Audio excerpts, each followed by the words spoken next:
دینی پہلو پر اپنی رائے دیتے ہوئے احتیاط کیا کریں، پھر اس رائے کو جب تک جانتے نہ ہو نہ دیں، وہ علمی درجہ نہ ہو تو نہ دیں، پھر جو دے رہے ہیں اپنے الفاظ کو دیکھا کریں،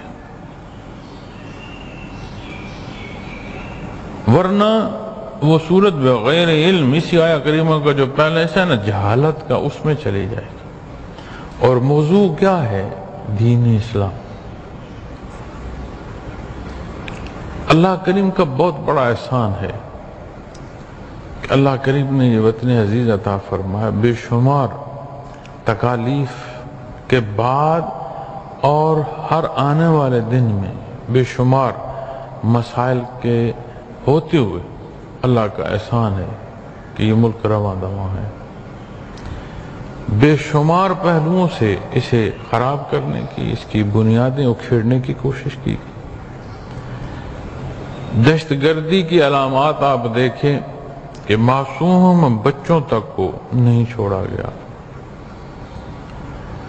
اب جب اس طرف ہمارے جو قانون نافذ کرنے والے ادارے ہیں اور ذمہ داران ہیں، انہوں نے اسے اس حد تک روک لیا ہے کہ ممکن نہیں رہا کہ ایک حد سے زیادہ جو ہے وہ تباہی پیدا کی جا سکے۔ جہاں کہیں کچھ کیا جاتا ہے وہ اسے سنبھال لیا جاتا ہے، تو پھر اب دوبارہ وہ پرانا نسخہ جو مذہبی طور پر انتشار پھیلانے کا ہے وہ شروع کیا جا رہا ہے۔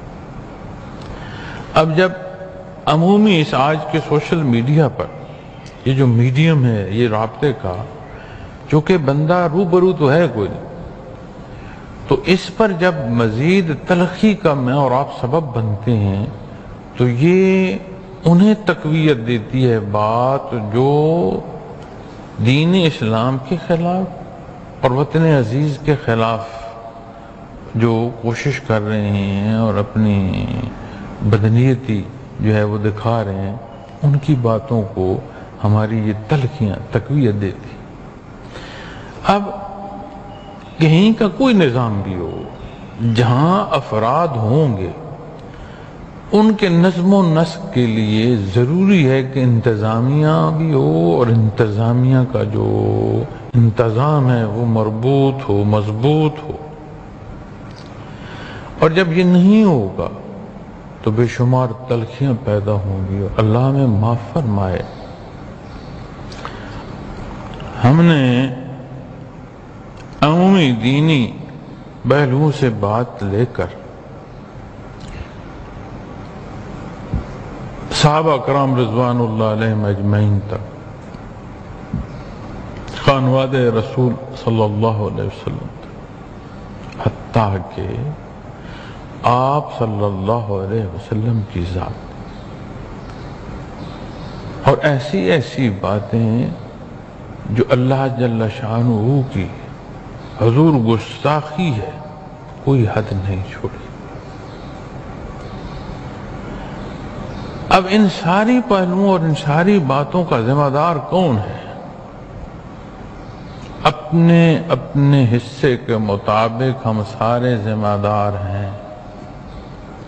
ہمارے وہ حکمران جو اتنے مصروف ہیں کہ انہیں حکمرانی کا تو شوق ہوتا ہے، لیکن نظم و نسق کا بہتر کرنا اس کے لیے وقت نہیں ہوتا، ان سے لے کر ہم سب تک میرا جو کردار، میرا جو کلام، میرا جو ویار معاشرے میں، وہ کیسا ہے؟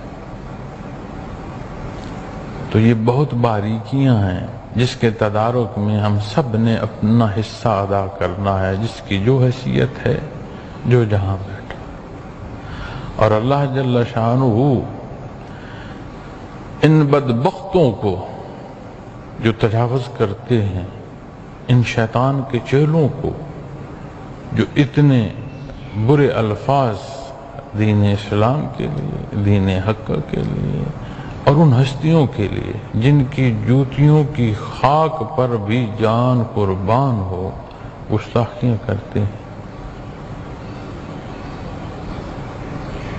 اللہ ان بدبختوں کو ذلیل و خوار کرے۔ ہمیں غیرت ایمانی عطا فرمائے۔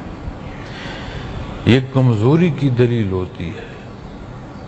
اگر مسلمان باعمل ہوگا تو حق نافذ ہوگا، حق نافذ ہوگا، کسی مردود کی جرت نہیں ہوگی۔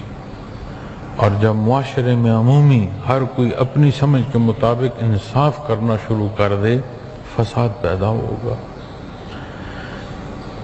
اور یہ بات ضمناً اس آیہ کریمہ کے پہلو میں آئی، لیکن اس وقت اس کیفیت کو ہم بھگت رہے ہیں، ہمارے معاشرے میں یہ ہو رہا ہے، کیا جا رہا ہے۔